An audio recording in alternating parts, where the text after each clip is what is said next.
How's it going, all you creepy cucks out there? Welcome to another episode of the Brain Damage Podcast, where you come to get brain damage listening to us scream about shit that doesn't matter at all. I'm Dynamite Jarrod, and here are my co-hosts, Buddy the Bruiser and Midnight Miles. How's it going, guys? Here we are in another, I don't know. What's the word? Usually you come in with a nice maybe like adverb, nice something to throw on there. Give me something, buddy. An adverb. I don't have an adverb, but today was just a very nice fall autumn day for myself. Went on a walk, got that Jabroni Rose brunch. Absolute god tier. Having a very good day in comparison to, Thursday night. But here we go. This should be an interesting a topic for why we're here, Before we get too deep into it, for those of you guys that are only listening to the Brain Damage Podcast, Jarrod actually made a rare appearance on Buddy's House of Horror this past Friday, giving our spoiler-free review of the film. So if you guys, for some reason, haven't seen Halloween Ends yet, and you want to hear our thoughts about it without giving anything away, definitely go check out that episode of the show. But for this, all bets are off. We're getting deep into the nitty-gritty for this one. You wouldn't believe the paycheck that I've received from Buddy for appearing on the House of Horror podcast. I don't come cheap, ladies and gentlemen. And to appear on that, we had to sign a lucrative deal for myself. And it was great being on there, buddy. Thank you. Thank you for the opportunity. Oh, of course. You, audience, would not believe what it took to get this podcast on the air. To get to this moment right now. To get to this moment in time where the three of us are not even in a room together. We're actually broadcasting from all corners of the world. I'm not even here with Buddy. I'm actually in like Mexico right now. Nobody believes that, because nobody believes that you would spend the money to get a microphone with the quality audio. That if you were in Mexico right now, you'd be sounding like, "What's up? It's Midnight Miles." I don't know if that sounded any worse. It sounded pretty bad, pretty muffled. It sounded like I was hiding from a cartel somewhere in like a small shithole somewhere. Which might be where I am actually. I borrowed a mic from the cartel, and now they're coming to fucking kill me. So that's what we're doing. The stupidest story ever. What if it was true? You don't know. That's the story of Rambo Last Blood. That's why his it wasn't his daughter, but like, was it adopted daughter? Whatever. Like his adopted daughter or something went to Mexico to get a microphone from the cartel. And then they shot her up. Then they shot her up with drugs. And then Rambo lured them back to the United States, where he fucking murdered all of them. If you haven't seen Rambo Last Blood, it's definitely a fucking masterpiece. I just want to, you know that. That's how you end a franchise the correct way. You're damn right. If you want to look at a movie that claims to basically end the franchise, has a conclusive title to it, Rambo Last Blood, that's how you do it. That's how you bring it home. We all love Rambo Last Blood here. I'm pretty sure that's like a given. Honestly, every single American should like Rambo. One of my Last Blood. biggest regrets is not going with you guys to see it in theaters. I'm pretty sure I spilled beer on the guy in front of me because I jumped in the air so many times clapping. We're literally screaming and flexing as hard as we possibly could at the end of that movie. I honestly think that is probably in the last 10 years one of the hardest films it's been. Like, it's just beyond hard. Like everything that happens, the last like 30 minutes of that movie is literally the most insanely hard thing I've ever seen in my life. Like, it doesn't get harder than the last 30 minutes of Rambo Last Blood. There's never been a more masculine fucking film. I mean, if you're honestly not ready to go to the gym and just work out for a day and a half straight thinking of Rambo after that, then there's something wrong with you. Like, the amount of testosterone that flows through your body after seeing Rambo Last Blood is just unparalleled. If you go to the gym after seeing that movie, the gains that you will get will be insane. You will look like Sylvester Stallone. Sylvester Stallone no longer does steroids after getting caught in Mexico or whatever with steroids. Instead, the way that Sylvester Stallone is able to sustain his physique is by watching Rambo Last Blood at least once a week before he works out.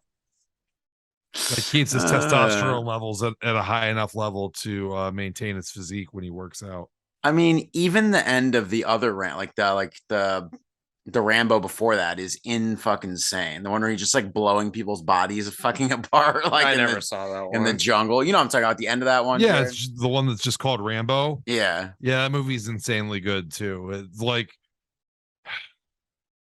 it's hard for me because I honestly think, and this might be a hot take, I don't know if it is or not. I honestly think that probably the best Rambo movie is probably Rambo First Blood Part 2, because I feel like that's the one that people actually think of when they think of Rambo. Yeah. And not the first movie that's kind of more of like a drama. Yeah. And so that's probably the best one. And then honestly, it might be like Part 4, which is Rambo, and then like Rambo Last Blood, and then First Blood, and then Rambo 3, which is just a complete piece of dog shit. That movie sucks. Rambo 3 is terrible. Every Rambo movie is good except for Rambo 3. I don't think I've seen Rambo 3 in 15 years. I can't even barely remember it, to be honest, right now. Don't even watch it. There's nothing to remember.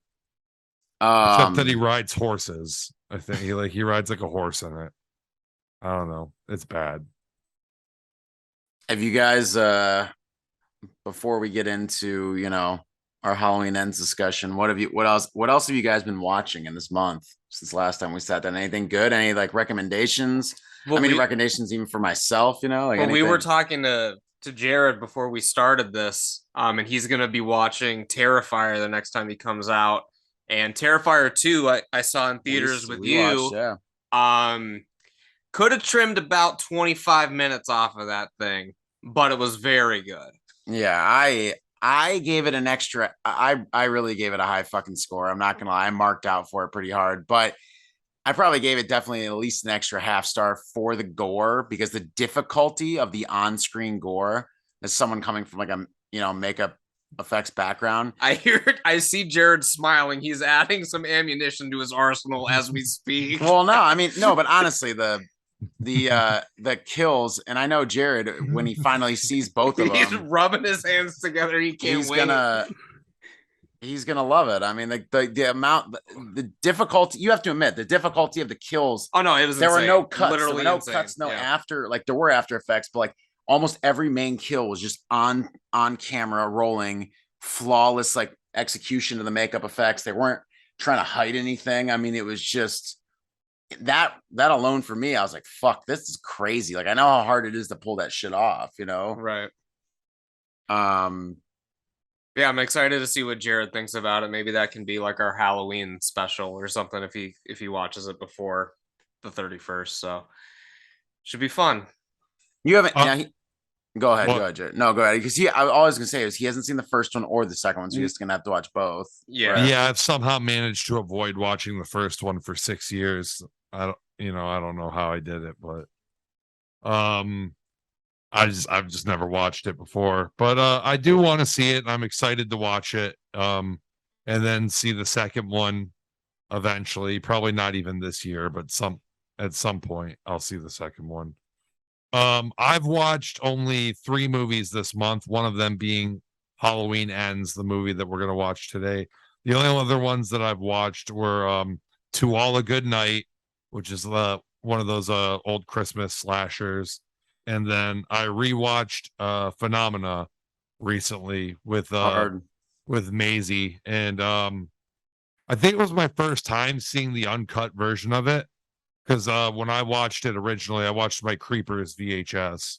Okay, yeah. And so like this is my first time watching the whole movie, and I added a half star to my score. I originally had it 3.5 from the first time that I watched it, but now that's a 4-star movie. That movie is really fucking good. It's really fucking That's good, probably one of my favorite Argento movies, maybe even my favorite Argento movie. I don't know.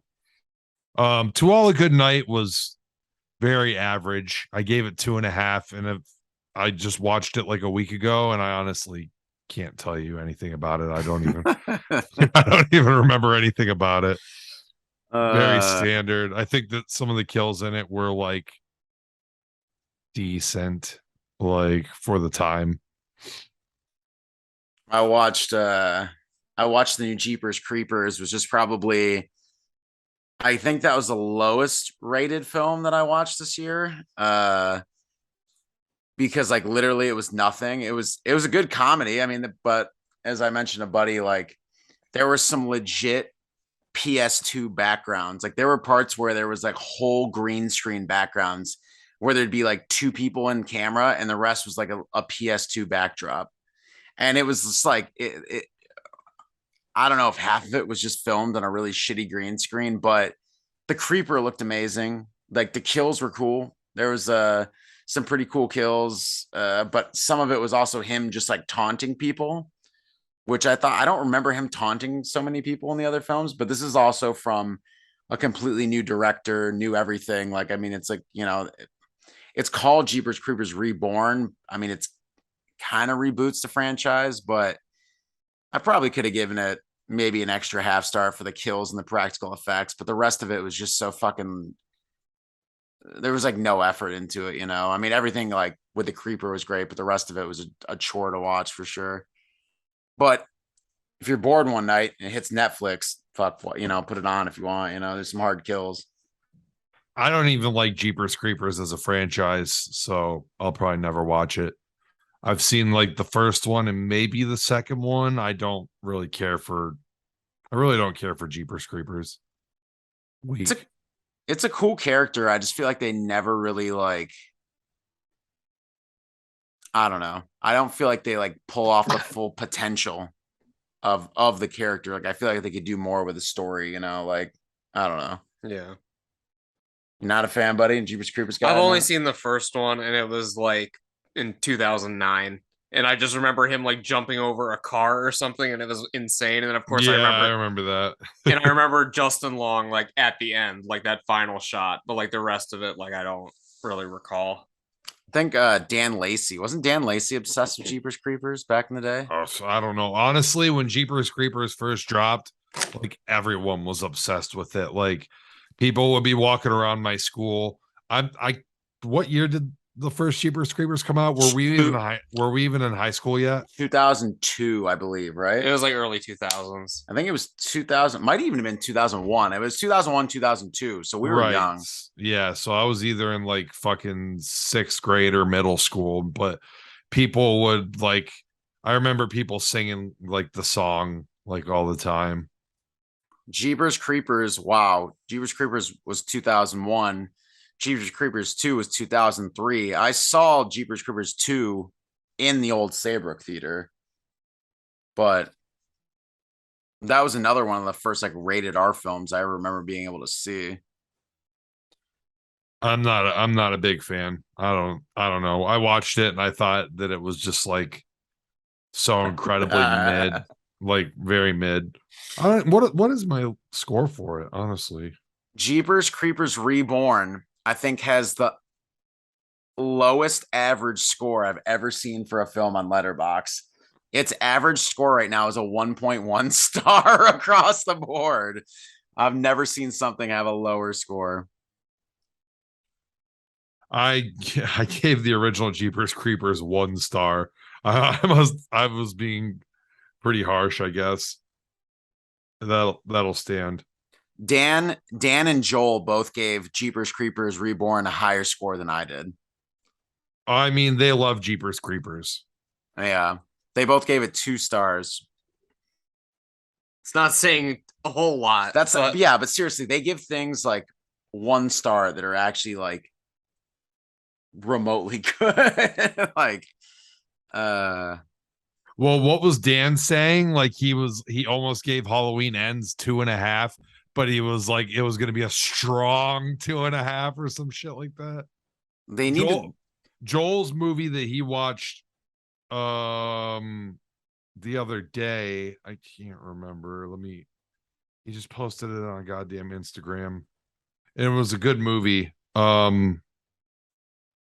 He gave Fire in the Sky 3 out of 5, which I thought he would like that more than that, but that's just me because I really like that film. I don't know if you guys ever seen that.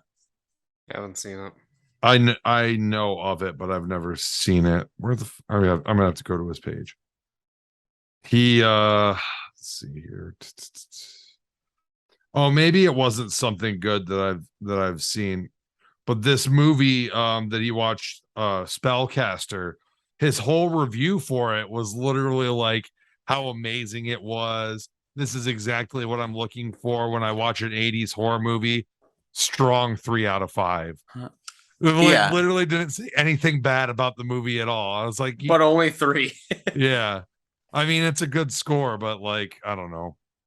I find looking at my Letterboxd sometimes it's good to like go back and like just kind of look at what you've scored some things, because like when I score movies, I score them like basically like my reaction like immediately after I've seen the movie. Right.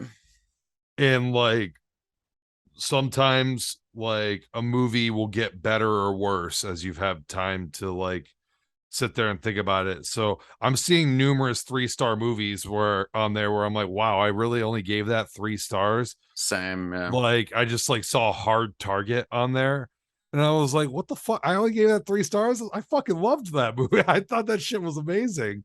When they were watching Hard Target and Halloween Ends, I fucking marked out in the movie theater. I was like, yeah, fucking, and I gave Time Cop only 3 stars. Oh wow. I was like, what the fuck is this, dude? Like 2 of my favorite Van Damme movies, I only gave 3 stars to, but I bumped them up to 3.5 because I was like, I owe it to him because I remember these fondly. Now I'm scared to go back and look at what I gave like Kickboxer and Bloodsport. Those need to be at least 4 stars. You probably gave both of them higher scores than the other two. I want to look at George's scores for Nightmare on Elm Street. Oh, he told me. I did see your brother last night, and he did talk to me about. He called me on the phone, and he was like, "Why aren't you here arguing with me and Miles about our rankings for Nightmare on Elm Street?" And I was like, "I don't need to be there. Like, I would lose my voice because I both know your takes on Nightmare on Elm Street are both fucking absolute piss." I did Buddy's House of Horror. We did that last year was the thing, and I bumped my rankings up. I have Nightmare on Elm Street 1 as number 1. You did. Incredible. But bravo. Round of applause for putting the objectively best movie in the franchise as number 1. Everyone knows I love part 2. It's so far and away better than every other entry in the fucking franchise. I just like, I'm blown away that you acknowledged that it's the best. I love Nightmare on Elm Street 1 is like in a different league than like every other movie in the franchise. Just like how Halloween is in a different league than every other movie in the franchise, and just how Friday the 13th Part 1 is not in a different league than every it's other movie in the completely unlike every other example you've given. But we just spoke about Halloween. Yeah, should we get to the Part 2 is not the fucking best. Friday the 13th. Which one's your favorite then? Oh, but you like Part 4. As time has gone on, it's probably Part 4, but Part 3 used to be my favorite. As far as when was the last time you watched Part 3? It wasn't that long ago because I didn't watch Friday the 13th movies until like very late in life. I don't know why we've had this conversation before. Listen, 2, 3, and 4 are God tier. Like they're all so close to each other that I don't even like to fucking like nitpick between them. The only thing that makes me lean towards 4 now is that Corey Feldman is in it, and Corey Feldman brings that movie to the next level for me because I'm a huge Corey Feldman fan. He's a good dude to be a fan of. He's a legend. I love the Coreys. Love the fucking Coreys. We just watched License to Drive last month. Movie goes nutty. That movie's so good. And then if you haven't seen Dream a Little Dream, movie's so fucking good. I don't know if I have seen that. Dude, actually. that movie's so fucking good. I thought you were making a joke just now, but I realized you weren't. I thought you were giving us What, a I'm a fan segue. of the Coreys? I thought you were giving us a segue. He almost had 2 segues. He almost had I've 2 tried right I've tried to segue into it, but You then, have not tried to segue into it. You scrolled through your letterbox for an hour. Well, should we? I tried to segue to it just now, but then we started talking about Friday the 13th. What was your segue?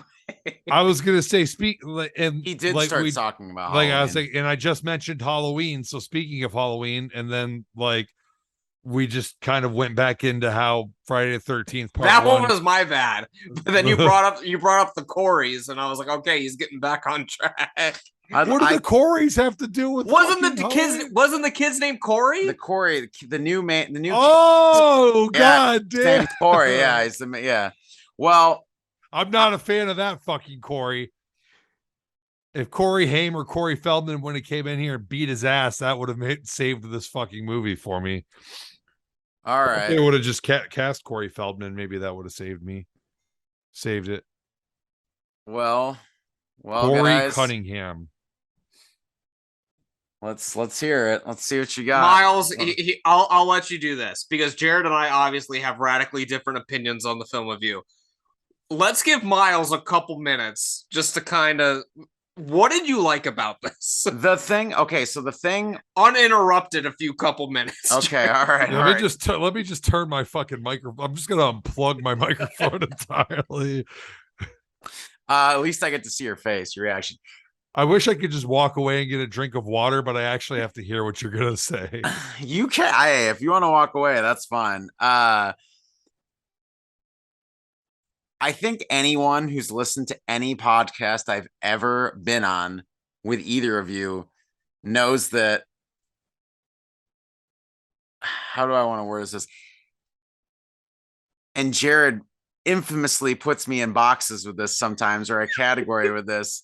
And sometimes it is what it is. But if you actually looked, let's say, for example, for Letterboxd, I think we have a lot of the same taste, but we have some differing taste. And this is a time that it's going to be differing because I really enjoyed Halloween Ends, but it should have never been called Halloween Ends. It should have never been. I talked about this with Buddy. He actually had a fairly good kind of rewriting of the trilogy that I think would have been interesting if they would have done it this way. But if you want to talk about it, go ahead. I think. Go ahead. Is it that if you had Corey in the entire fucking trilogy the whole time, it probably would have been better? Because I thought about that today. Well, no, I mean that's obviously true. Like if they would have kept like her boyfriend character alive or whatever, if you've seen the person all the way through, it would have been different than a new character. But Miles's suggestion was if you kind of did like the premises of these films like in reverse, in different order. I think the biggest problem with it, first of all, I understand why you guys don't like it. I felt bad leaving the theater because I knew how you guys were feeling. I was feeling something very different, but as anyone that listens to this podcast knows, I mean, both of your guys' favorite franchises are Halloween, right? I mean, that's pretty much a given. That's a given, right? Yeah. I've based my entire personality around Halloween. Okay. All right. Okay. Like the last 20 years. Okay. So I felt genuinely bad for you guys because I knew how you felt, but I feel like the way they did these films, like all 3 of them, I feel like if you put them in a different order, or if you took pieces from each of the films and like put them in a different film, the whole trilogy as a whole could have been way better. Like if they would have had Halloween Ends, the main story, like we just talked about Corey, the daughter, if they would have kept Judy Greer's character alive, but in the initial like first film, I think it could have been a lot different. I think people would have appreciated Halloween, the bulk of Halloween Ends, a lot more. And I also talked about something I read. I don't have credit for this, but like I was telling you, like I think each of these films, 2018 Kills Ends, they could end like the Michael Myers franchise for some people in each film. If you would have burned up in 2018, it would have been a great end to the series. if you wanted to leave things open-ended, like he was still haunting Haddonfield for the rest of his days, in the shadows at the end of Halloween Kills, he could have walked off into the distance. It would have been a great ending. Obviously, for people that like a more definitive ending, how he dies at the end of Ends would be a great ending. I think the problem is with, and I read a couple interviews before we did this with the director. I think they leave a lot of things too vague in all of these, where they're like, "Oh, he's not supernatural," but if you want to think he's supernatural, he is. Like you said, like they don't. They're like, "Oh, is he more of a man, just a man in this? Is he like hunting Laurie?" Like I think a lot of things over the series, because I watched 2018, I watched Kills, and I watched Ends back to back, all 3 nights in a row. So I've seen Kills, and I watched half of Kills, fell asleep, then rewatched the whole film. So I mean, I've seen 2018 and Kills both 3 times now. I wanted to watch Ends a second time to really get a feel for it before we did this, but I did not have the time yet this weekend. But I think there's a lot wrong with Halloween Ends, but I liked the story. I actually liked the story. I liked the tragic kid who was in the wrong place at the wrong time. I liked that Laurie felt bad for him, wanted to help him. I liked all the elements. I love the way it was shot. I liked that Haddonfield looked like a shitty Midwest town. It kind of reminded me of like Beulah at times in it. It didn't have the Hollywood glitz and glamour. I just liked the way it looked. I liked the use of music in the film. But the thing is, obviously, at times, and I know that's why you guys like it, it doesn't feel like a Halloween film or what should be called Halloween Ends. Like it almost feels like the Laurie and Michael Myers stuff at the end feels tagged on to the film, which is a problem. I'm not, you know what I mean? Like I liked it. It shouldn't have been the last film in the franchise. I mean, even it's not right. It's not right, but I still really liked it. So it's like, it's hard for me. Like, that's why I wanted to watch it again, because I probably could lower my score, but I loved what I saw. Like I liked, some people, reviewers even shit on what they did. Were like, this is his best looking film of the 3, his best directed. Even though there's some corny dialogue, some of the better acting, like there's a lot of things to like, but the problem is it should have never been the last film in the franchise of the 3. Like it's just not, even me with a hot take. Like I know that watching it, like, and it's almost like it's a mess of a film, but I like so many things about it. So I don't know. I think though that if Halloween 2018 would have been the last film in the franchise, it would have been way better. And I think part of me liking the new one too is because I don't really think they could make a better modern Halloween film in regards to like staying true to the originals, or at least the first 2, than Halloween 2018. And I don't think you could have Michael Myers being more of an on-screen badass killer than they had in Kills. So I feel like they set themselves up, like they blew their load too early for me, to be honest. Like for the things that they want to do, like I don't really know what they could have done with Ends, honestly. Because you talked about, buddy, you guys talked, you're like, I hope the film isn't mid. Because I was going in thinking it was like, what do they have left to do? Laurie already made like a fucking death trap of a house to trap him and kill him. And then they already showed him just basically killing fucking half a Haddonfield all night. Like I just didn't know what else there was, unless they made a straight character drama about Jamie Lee Curtis. Like, and it was just like, almost like one part was like her going through the story, like just focusing on her. And then the other part was Michael Myers, like a very like small film. But then, Laurie's not related to Michael in this, and he's not stalking, it's like she just happens to be in the way. And that's why he ends up wanting to fight her. Granted, I can't remember certain parts of, even though I just watched them, of each film. So I'm getting off on a tangent. So I guess thank you guys for letting me talk interrupted. So let's hear what you got, and I'll lay it on me. Just don't scream. We're on headphones. But Miles, what did you think about the kills in this and the gore? Again, I feel like they put all their best kills in the first 2 films, Besides, I did like the DJ tongue kill. I don't know. I thought the kills were fine, and that's the thing. Like, I understand. Like, it's not. I don't. He's not gonna say it, buddy. So it doesn't I'm matter. just trying to. I'm just gonna come out and say that Miles is quoted as saying he's tired of gory kills, and then earlier in this podcast praised Terrifier 2. It's not that I'm tired of gory. That's taken out of context. It's not taken. It's literally was the whole sentence. Tired of gory kills. No, I'm tired of the same. Like, I've seen all the best Halloweens. I've seen all the best Friday the 13th. I've seen all these things. So you're gonna sit here and tell me if they come out with like a Halloween 2018 version of Friday the 13th, you're not gonna be fucking hype? Oh, I'll be hype. Yes, you fucking will. I just said that. I just said that. Did you listen to me? Yeah. The thing is, if they did if they just came out with a new Friday the 13th movie and it was literally just the fucking first 4 Friday the 13th movies all fucking put together into one remake. Yeah. If they just did another fucking remake with like hard ass kills and it was literally just Jason going around doing what fucking Jason has done in like 8 out of fucking however many goddamn Friday the 13th movies, and it's the same fucking shit that everyone's seen a billion times, you're telling me you wouldn't be hype on that shit? I would, but I already saw Halloween 2018. That's my point. Like, I don't know where, like, I saw. And you've already seen fucking Friday the 13th 1, 2, 3, 4, 5, 6, 7, 8, 9. Jason Takes Manhattan, Jason X. You've seen Jason do literally everything Jason could possibly fucking do. And then you've seen the fucking remake where he just goes back to fucking Crystal Lake and did what he was doing in the first movies. And you were fucking hype for him basically doing Friday the 13th part 2 again. It's hard. It's true.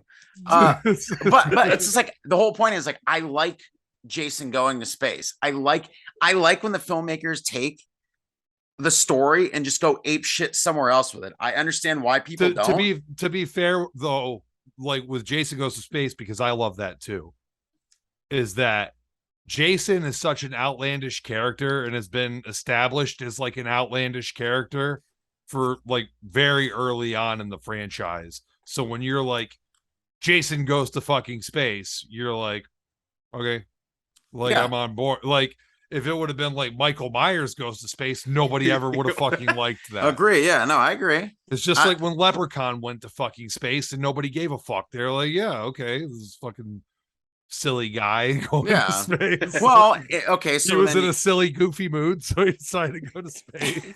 In your argument that it to me, I don't know. Okay, buddy, what do you think? I understand how the Friday the 13th and the Halloween series are similar, but the Halloween series, in my opinion, has always been more character driven, obviously, than Friday the 13th. Well, obviously, Friday the 13th doesn't have characters that carry over, really.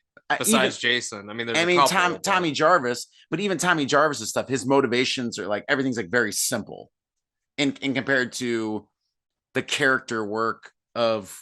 There's no Laurie, and there's no in Friday the 13th. There's Nightmare on Elm Street. I mean, there's no Nancy. Yeah, you know what I mean. Like Friday the final girl will always carry over pretty much to the next movie, but then die like right in the beginning, within 2 seconds. Yeah, so it'll always be like the opening scene of the next movie. The final girl from the previous movie just gets fucking destroyed. All right. Well, I want to hear you guys listen to me. I want to hear it all. Lay it on me. But Halloween Ends. Let's do it. Because I know you don't like it. It's fine. Like I get it. I just don't understand how it could have missed the mark so bad. Where the entire fucking thing's about Corey. I'll tell you, because I just learned some information that I did not know until I listened to Geekdom's review of the movie randomly. This movie had 4 different writers. Like 4 writers that were probably all each kind of trying to pull things in their own direction. So there was too many cooks in the kitchen on this one. So that explains why this, like the finished product, like I don't like Corey Cunningham. Like I don't like him being thrown into my fucking Halloween movie. At first I was on board with it until I saw the direction that they were taking it into. And I was like, okay, they fucked this all up. But regardless, even if you liked Corey Cunningham, you can't sit here and fucking tell me that this isn't a disjointed ass fucking movie. with just tons of fucking ideas thrown in. Like, it's just a mess. I listened. I said listened it was to a mess. another reviewer who was reviewing the film, and he was joking around, but he was like, "It's almost like Universal was trying to make two movies. One was like a romance movie, but it turns out that the guy's a serial killer, and then they were trying to make Halloween Ends, and they were joking that this serial killer movie had all the pieces and parts together, but they couldn't think of an ending, and Halloween Ends only had the ending, but they couldn't think of the thing, and then they just combined the scripts, and that's kind of what it feels like. I does feel agree. like I agree with that. I mean, and I think I told maybe I tried to talk about this, but he said David Gordon Green said when they laid out the trilogy, the first one he wanted to do a traditional Halloween film, which he succeeded, obviously, Flying Colors, 2018. Kills, he wanted to be a Michael Myers exploitation film, which I believe that he succeeded. And he said the idea for Ends was always to be a love story. He said that in a thing. He always wanted it to be a love story. And based on his background, I mean, he's done mostly drama and like, you know, he did some comedies, obviously. I mean, he did Pineapple fucking Express. But so I feel like he was trying to make his version of you know, a film inside the Halloween series. But if he wanted to do that, he should have never done it with the final film. It should have been the first or second film. Part of me still thinks that this is all trolling. I think that they wanted this to happen and make us all pissed off, just like the original Halloween 3. Well, that's like, because the audience reaction is the same. Like, that wasn't the intention when they made the original Halloween 3, but Halloween 2018 is a remake of Halloween, essentially. Yes. Halloween 2 and Halloween Kills are kind of the same. They are. Majority of it takes place in a hospital. The notorious thing about Halloween 3 was everyone hated it, and Michael Myers is not in it, except for on the TV. He's barely in it, and he's barely in this one, too. So I thought about Halloween when I watched it, and I said it to you. I mean, I was like, this feels like Halloween, like a Halloween 3 type situation again, like you just said. Because it's focused on not Michael Myers. The film is not focused on it. It's basically a tale from Haddonfield on Halloween. You know what I mean? Like, it's more about the town and the surrounding, almost trying to make Haddonfield like a character in it. Well, that was kind of like the second. I don't understand what you mean by like, I like how Midwest it looked when literally every Halloween movie that's ever been made has looked Midwest as fuck. Maybe with the exception of the first one, since it was obviously shot in California. Yeah, I mean, you can see the palm trees. You can see the shit. But like every other one has looked like fucking Ashtabula. And at points in this one, I even thought that it looked too urban at certain spots. Like at the beginning, like I literally thought before you ever said anything about setting, when I was in the movie theater watching it, at the beginning when he's riding his bike and he's going underneath that bridge and shit like that, I was literally thinking to myself, I was like, where the fuck is he? Because this doesn't look like fucking Haddonfield. This looks like he's riding his bike into Cleveland. Like, and I guess Cleveland is the Midwest, but it's like, it's not small town Midwest. It's not like small town Midwest. Like, so like, I disagree on that point. And even if I did agree, it's like, well, it's looked like that in like almost every other fucking Halloween movie. I think it looked less.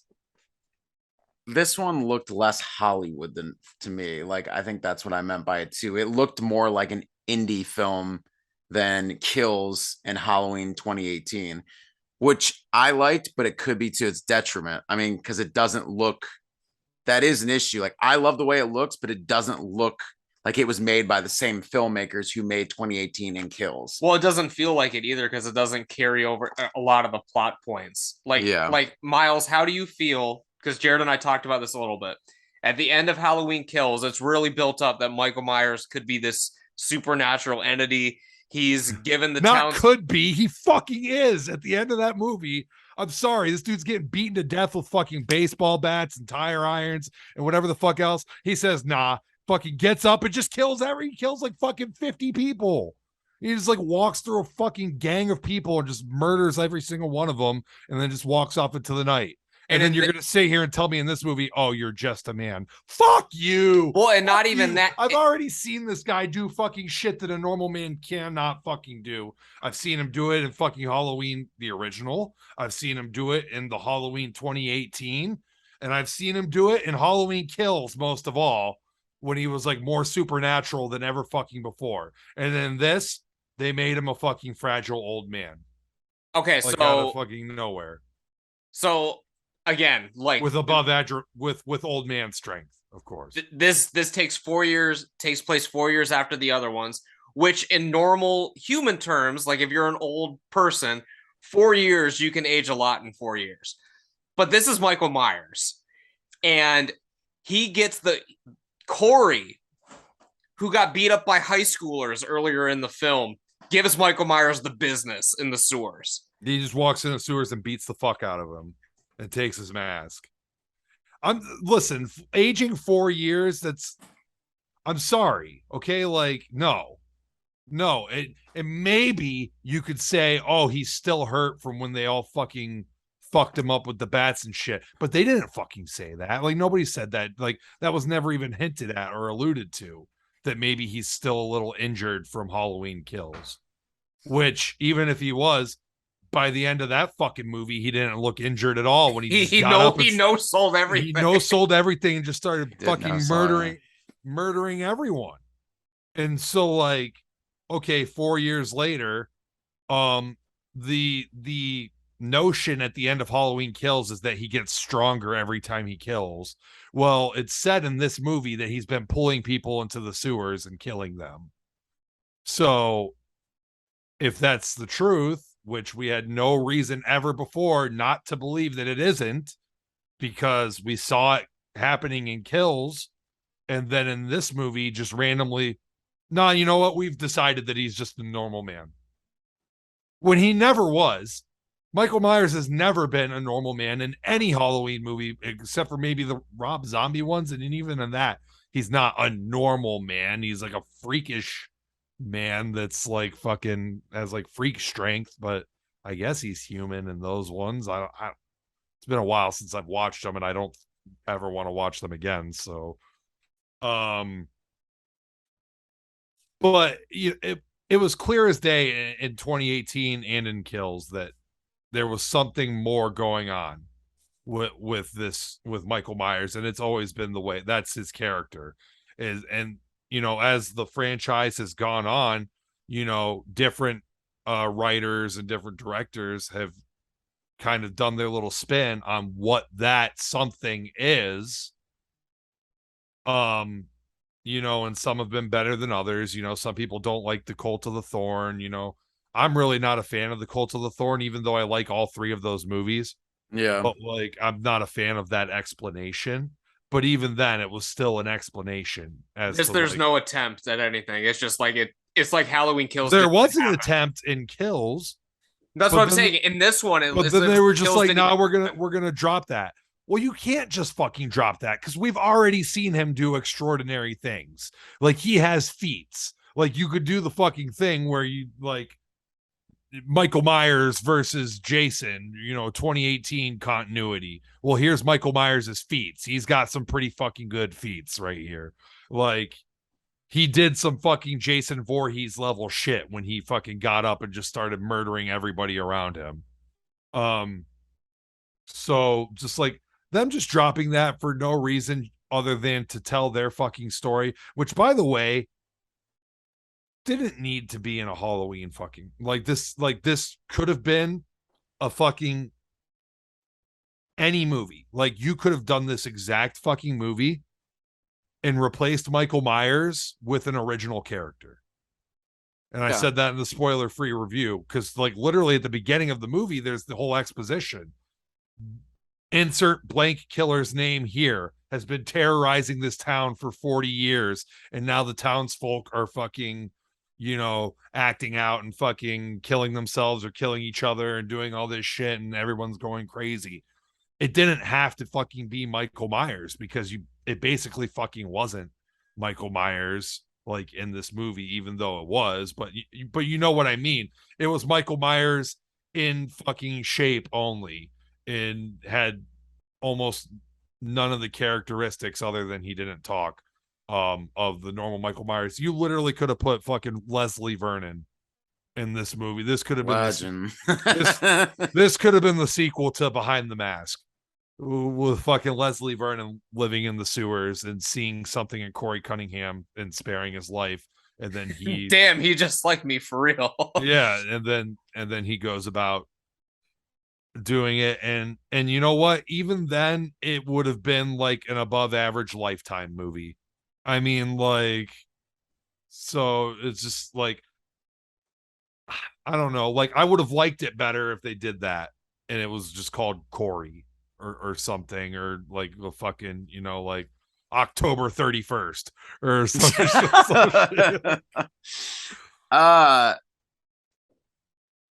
What else? I feel like, buddy, you haven't talked about it that much. What else? By the way, the music sucked. I can't believe you said anything about the use of music in this movie, especially when 2018 and Kills had like a full fucking John Carpenter score, and in this, all they did was like 10 seconds of the original Halloween theme. Come on, like you had John Carpenter right there. They didn't even fucking use him. It's just like, yeah, John, you can sit at home for this one.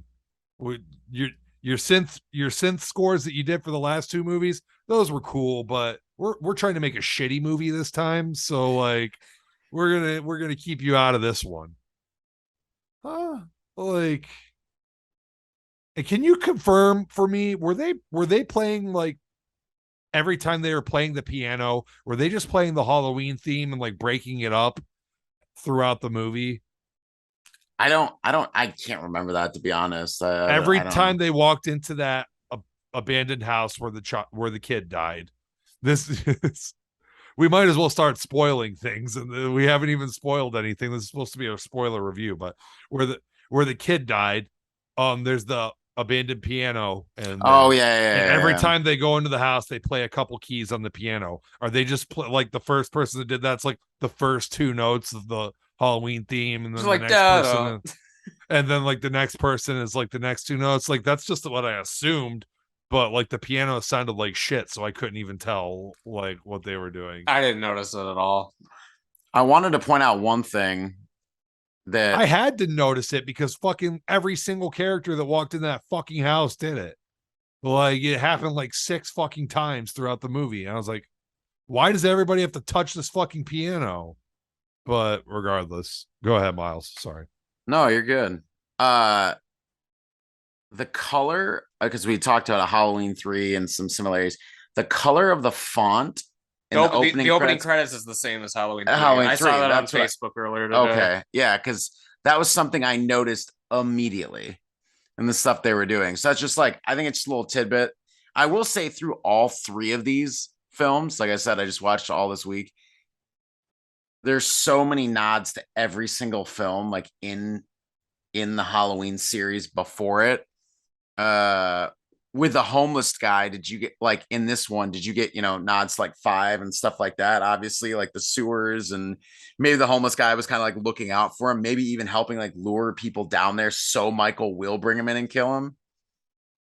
I didn't pick up on it instantly, but like now that you mention it, like, yeah, it's kind of similar. But it's been so fucking long since I watched 5. I forgot he was like with like he was like deaf or blind or something. He was like with some hermit. He's with the hermit guy for a whole year, like living in his hut or whatever it is. Yeah. Yeah, that could be a nod to it. I mean, I noticed the sewer thing, but right. I actually didn't even make the connection with the old guy.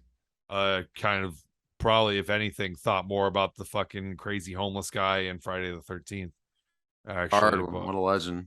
You're all dead. What was I about to fucking say? Oh, yeah. I mean, obviously, there's nods to Halloween and all in the whole trilogy, like all over the place. To me, in this movie, it started to get really cringe. Like when they were recreating shots with Corey. I almost threw up in my mouth. Oh yeah, Lori looks out the window and she sees Corey. All right, I didn't like that. I mean, that's something. If anything, I didn't like that either. Like with him standing there and stuff like that, especially because if they would have done that later in the film after he had been more influenced by Michael Myers. Like they literally did that before he even killed the homeless guy, right? I can't remember. Like it was. No, It was. he killed the homeless guy. Oh, he did. Okay, all He right. started doing. Lori started to notice that he was fucked up basically like the day after Okay. he killed the homeless guy, because that's when he had like his whole awakening. Like he came and got her and was like, oh, like I can't remember what the fuck he said. It's just like I feel like they failed with Corey too, because like at the beginning I was sympathizing with him and I was along for the ride. And this dude just went evil way too fucking quick. This dude like straight up was just like, "Oh, Michael Myers didn't kill me. I guess I'm evil now. Like I'm killing a homeless person. I'm fucking doing this, doing that." And I was like, well, you've spent this whole movie trying to build up that this guy isn't crazy. He's just misunderstood. And then you've just basically said, nah, fuck that. He is crazy. So something that someone else talked about me, I've talked about this ends with a couple other people. Do you think is now it's more like just a theory thing? I don't know if anyone's posted this online, but do you think that maybe in the original story or whatever, that the shape was trying to possess Corey's body because it wanted a fresh young host to continue, like get out of Michael Myers' actual body? Like if it's gonna be full on supernatural, like was it looking for a new young body to continue? But if it was, it's like not explained like at all. That's what I mean. Like it's not hinted towards or anything at all. I mean, for saying that this was supposed to be like a love story, it didn't come off as a love story to me at all. It kind of came off to me in the middle. I was like, so this is like fucking Michael Myers is Robin. Like this is like his fucking Batman and Robin now, his sidekick, his fucking his trainee, his apprentice, like or whatever. Like now it's a fucking buddy cop slasher movie where they're fucking teaming up on people. Like I actually did like the scene where they murdered the doctor and the fucking girl. I thought it was hard. Like it was hard. Him fucking having the doctor wrapped up in plastic and just stabbing the shit out of his face. I was like, okay, that's hard. And I liked his mask and shit, but it's just like I think if Michael Myers was trying to possess a new host, he wouldn't try to possess like a 5'8" fucking dude. Yeah. They got beat up by school children. Yeah. Well, I just meant because like when he does touch him and there's all those flashes in his eyes of all the things that happen. He couldn't find like an evil football player or something. Well, but how many people are going through the sewer, like stumbling through the sewer at that time? Speaking of which, marching band. Oh yeah, really, these cats are acting like they're acting like they're on the fucking varsity football team and they're in the fucking marching band. They're fucking band geeks and they're bullying this guy. The one guy looked like, I did laugh because the one guy looked like he was in like Die Antwood or whatever. I laughed. I was like, thank God, I can't. Oh, with the shitty haircut. Yeah, and he had like braces and like but he had really short, weird bangs. I like how the fucking movie just like wants you to like feel bad for like the two, or at least the one girl that was with the band geeks or whatever. I guess she was in the marching band too, because she's always like, oh, leave him alone. Leave him alone. Yeah. Shut the fuck up. Like she's hanging out with them every single fucking time. Like if you didn't stop hanging out with these fucking kids after the night where they basically pushed a man off a bridge and then said like, oh, he fell. That's my story. I'm sticking to it. Where you basically think that you witnessed a murder and they're going to lie about it and you're still hanging out with them. Fuck you. Then you're a shitty person. Even if you try and act fucking nice, fuck off. I agree. Yeah, no, I agree 100%. Everybody deserved to die in that movie. Fucking, goddamn. I just don't see why, because you've been building it up. Like, I know that the idea isn't supposed to be that Michael Myers is like attached to Laurie Strode in any way, that he's just like killing without what's the word, just killing without prejudice, without purpose, without prejudice. And like I understand that, but Laurie still has a connection to him, and it's Right. built up throughout the movie. Like the whole trilogy has basically been hyping up this final encounter between Laurie Strode and Michael Myers that we thought we were getting in 2018. They're like, nah, it's a trilogy. Well, we didn't get any of that in Kills because she's in the fucking hospital on drugs the entire time. We're like, okay, so Halloween Ends is going to be like this climactic fucking conclusion to it. I don't see why you wouldn't just deliver on expectations and just be like, all right, so now this next movie, Michael Myers comes back on Halloween. He's fucking killing people. He's fucking killing people. Laurie Strode's going to get revenge for her daughter. Have That's you, because that's another thing. Her daughter fucking died. And instead of like, oh, I'm going to get revenge, she says, I'm going to drop everything. I'm going to start living my life. And I'm like, this time the house isn't a trap. All this shit. Like, I was gonna say, do you have bro, you he just took out your daughter. Why the fuck did they even have the part where he fucking killed her daughter then? If not for her to get revenge in the next fucking movie. I know that you just watched it, Miles, the other day. So I'm curious, did you watch the extended version of Halloween Kills? Yes. So Jarrod, at the extended version of Halloween Kills, the ending is slightly different because originally Michael just looks out the window, he fades out, and the movie's over. In this one, there's like a couple extra minutes added onto it where Laurie calls her daughter's phone and Michael answers the phone and just like starts breathing. And Laurie gets up out of the hospital, grabs a knife, and just starts like jutting towards the door. So like even then, now in this Halloween Ends, it makes it feel like even less connected because it's like, okay, what did she do? Like what like there's literally no follow-up at all from the end of the last film.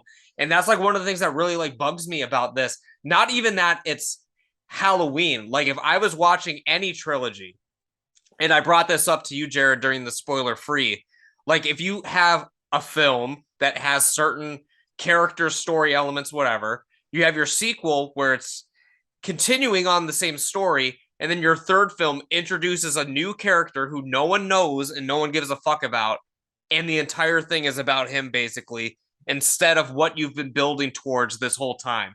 Like for me, it's not just because it's Halloween, it's just a bad ending to any trilogy, I feel. And like I said, because it's something I thought about today, if you would have introduced Corey Cunningham in Halloween 2018 and had him as a constant character going through this that we're fucking watching develop, kind of like if you really wanted to do this good kid turns bad thing, do it with the granddaughter. You literally could have done it even with Corey Cunningham. Do fucking the prequel trilogy.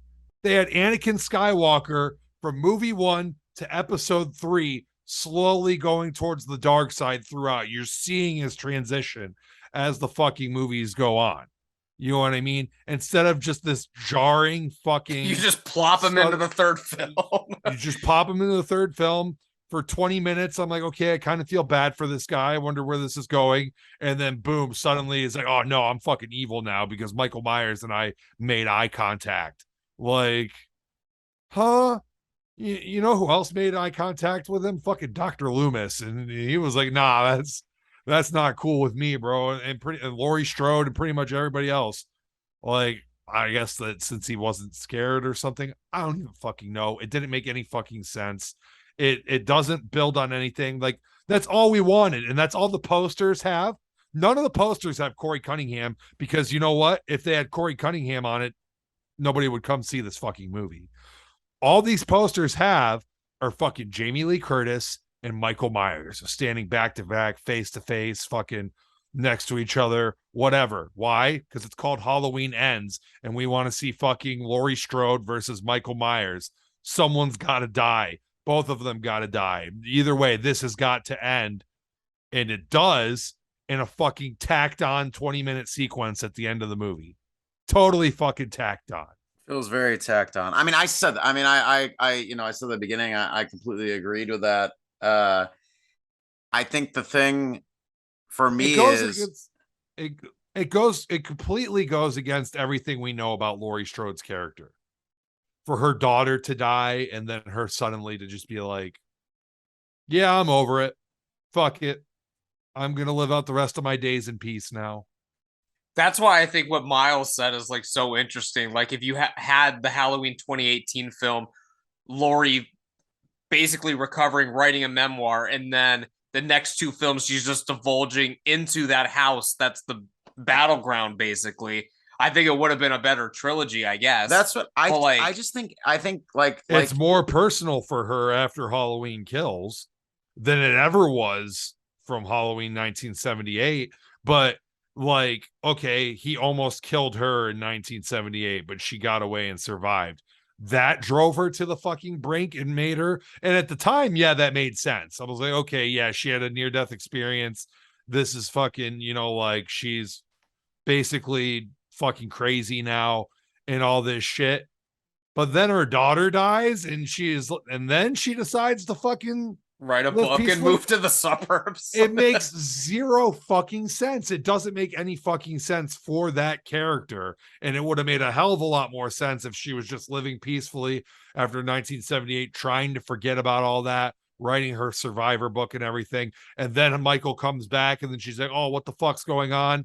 And then goddamn her daughter dies. And then she's like, okay, motherfucker. And then Halloween ends is goddamn her fucking trap house.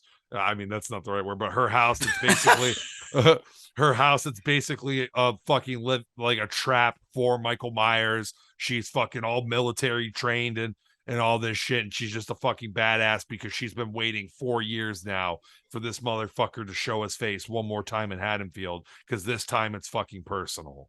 The last time she was just a random victim, but this time for her, it's fucking personal because you killed my daughter, motherfucker, and I'm gonna kill you one way or another. Wow, that makes a lot more fucking sense than, man, it was, I've been pissed at you for 40 years, but you killed my daughter and now I'm over it. She was a bitch anyways. I mean, she was, but I think like I said multiple times, I think there are a lot of good ideas there. Like even when you go back and watch Kills, like because like I said, I watched Kills basically twice this last fucking week too. Like Kills is a very different film from 2018. Well, yeah. Yeah, I mean they're all very different from each other as far as tone and acting and this and that, and even the way they're shot. I just think there's a lot of ideas. If you took the pieces and moved them in different orders, you could have, like you were trying to say earlier too, an excellent trilogy, but all of the pieces and parts are just not in the right order. They're all spread out. They're not. And even I remember watching 2018 when I left, and then they announced they were going to do Kills and Ends. I'm like, how do you top a better ending, really, than the end of 2018? I mean, even the whole stalking thing, like the whole thing at the end of it. I mean, there's not really a better way. It's true. The ending for 2018 is fucking god tier. It's so fucking good. Well, I remember being so satisfied at the end of Halloween 2018 that they just delivered like a Halloween movie to me like that I was just like, fuck.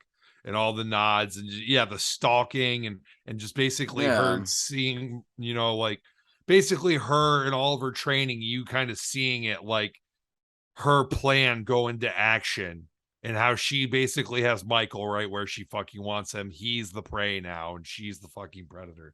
And that was just so cool to see, just like it's such a role reversal. And then in this one, oh, we're going to slit his wrists.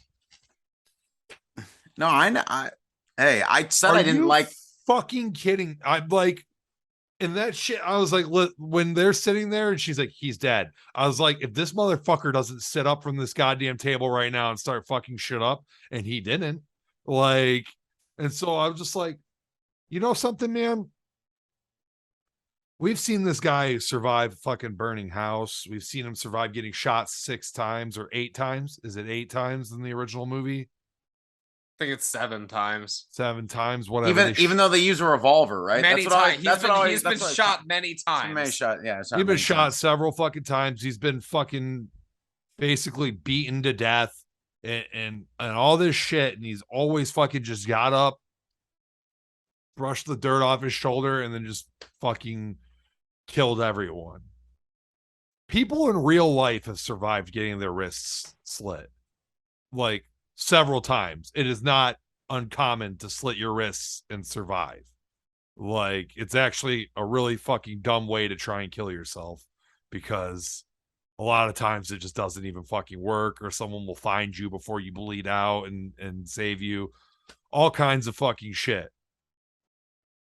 So Michael Myers, one of the fucking most powerful killers in movie history, who's has so many fucking feats of just like endurance and surviving, dies because they slit his wrists. And not only just slit his wrists, but he died like, she like confirmed the kill like 10 seconds later. It was like, oh, he's dead. Well, like maybe he would have got up, but they never really even like, maybe if like before they threw him into the fucking scrap metal thing or whatever the fuck, if he would have like one last fucking like struggle on top when she's about to throw him in and he sits up and they struggle on top, you think maybe Laurie's gonna go into the fucking thing, and then you know what, throw a bone to my favorite fucking character in this goddamn new trilogy, the fucking sheriff.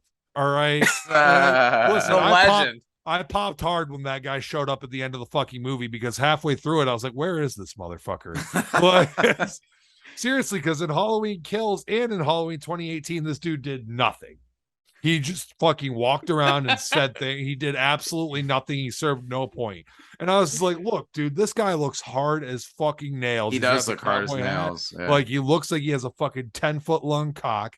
And he just like looks like he fucking like, he just looks like if he punched you in the face, you would just dissolve. Like, he just looks hard as fuck.